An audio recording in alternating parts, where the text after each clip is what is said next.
primaries, witness indirect primaries, and witness consensorship primaries. And someone who had the privilege of being a member of various political parties.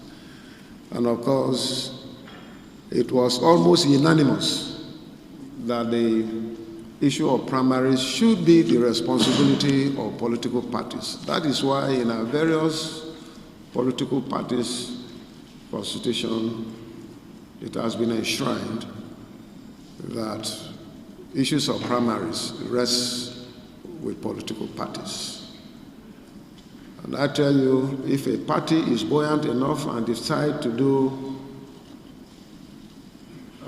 direct primaries, fine and good. If you have the machinery and the capacity and the funding requirement to do it, you can go ahead and do it depending on what your leadership decides.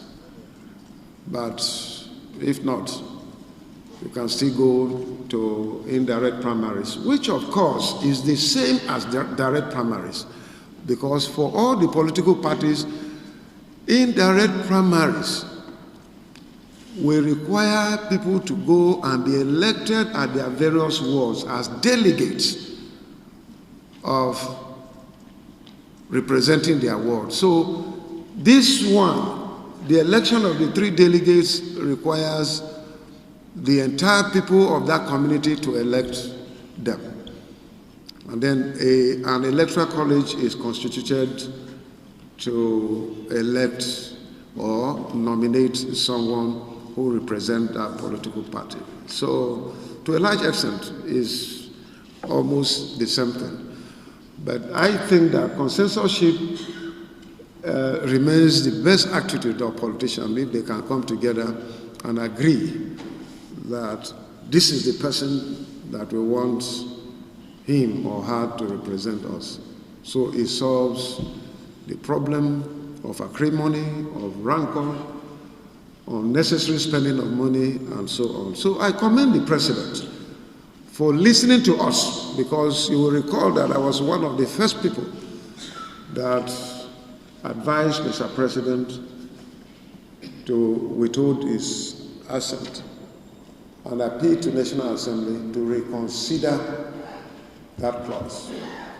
And many goodwill Nigerians, including organizations that Mr. President sent for advice from them, has also accepted and saying this. So it is commendable.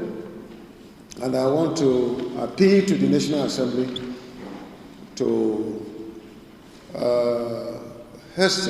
want to appeal to them and plead with them to accept those reasons that Mr. President advanced. I think it will go a long way in deepening democracy instead of just tying political parties into one corner and not giving opportunity for smaller political parties to also participate in the system and do it. So I want to commend Mr. President on this. And to further appeal to Mr. President that in the same manner he has listened to Nigerians and sought advice from Nigerians, and he has succeeded in coming out with a recommendation to the National Assembly. Let him do same on the economy of this country. Let him also do same on the insecurity of this country. Let him listen to the larger Nigerians, their thoughts, their feelings, their views, with the aim of coming out with a common position that will be accepted and can help the security architecture of our country and our economy. Because without security, there can be no economic development or improvement.